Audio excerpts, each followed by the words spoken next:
চারপাশে শক্ত দেয়াল, হাতে শিকল, আর কবরের মতো এক অন্ধকার ঘর, যেখানে মৃত্যুর আগে প্রতিটি নিঃশ্বাস গুণে রাখা হয়। এটা হলো রাশিয়ার সবচেয়ে ভয়ানক ও গোপনীয় জেলখানা, যার নাম ব্ল্যাক ডলফিন। যেখানে কেউ হাসে না, কেউ স্বপ্ন দেখে না, যাকে বলা হয় জীবন্ত নরক। জানবো সেই গল্প।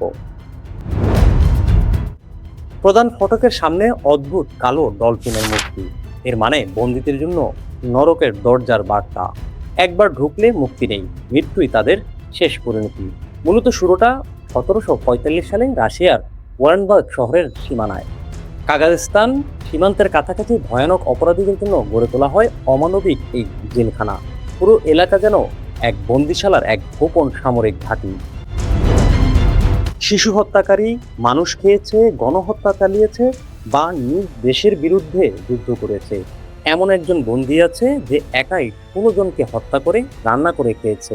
আরেকজন তার পুরো পরিবার সহ 25 জনকে জীবন্ত পুড়িয়ে মেরেছিল। বর্তমানে এখানে 700 জন কয়েদি রয়েছে, যার প্রত্যেকেরই এমন ভয়ঙ্কর অপরাধের ইতিহাস রয়েছে।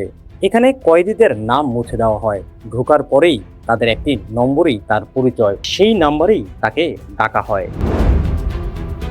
সকাল 6টায় ঘুম থেকে তুলে দেওয়া হয়, শরীরচর্চা যা দরজার ভিতরেই বন্ধ অবস্থায় করতে হয়। 8টায় রুটি আর 5 গ্লাস দুপুরে নাস্তা, দুপুরে ঘন্টা ধরে বসে থাকা, বিকালে আবার শরীরচর্চা। রাত 9টায় ঘুম, তেলে জানালা নেই, বাহিরের পৃথিবী দেখা নিষিদ্ধ।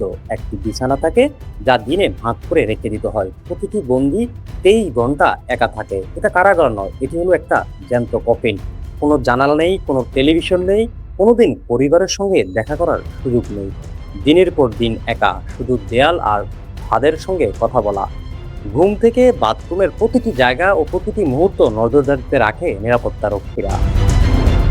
বন্দীদের চোখ বেঁধে বা মাথা নিচু করে এক জায়গা থেকে আরেক জায়গায় নিয়ে যাওয়া হয়। প্রতিদিন প্রতি বন্দীকে নজরদারি করে 3 থেকে 5 জন গার্ড। আধুনিক অস্ত্র আর 24 ঘন্টা নজরদারি। পুরো কারাগার সিসি ক্যামেরায় মোড়ানো, সাউন্ড সেন্সর, 3 স্তরে লোহার দরজা, রয়েছে সেনাবাহিনীর প্রশিক্ষিত গার্ড। এখান থেকে এখন পর্যন্ত কোনো বন্দী পালাতে পারেনি। এটাই রাশিয়ার গর্ব আর অপরাধীদের আতঙ্ক। ধারণা করা হয় 700 বন্দীর বিপরীতে প্রায় 1200 গার্ড রয়েছে। এছাড়া সব মিলিয়ে এই কারাগারের পিছনে রাশিয়া সরকারের খরচ বছরে বাংলাদেশের হিসেবে প্রায় 100 কোটি টাকা। তবে এর আয়তন বা কতটি ভবন রয়েছে সঠিক কোনো তথ্য পাওয়া যায়নি, কারণ এই বিষয়টি কঠিন গোপনীয়তায় রেখেছে দেশটির সরকার। রাশিয়ার সরকার ব্ল্যাক ডলফিনকে দেখে চূড়ান্ত শাস্তির প্রতীক হিসাবে। এই জেলখানা হলো রাষ্ট্রের অপরাধ দমন করার মানসিক অস্ত্র।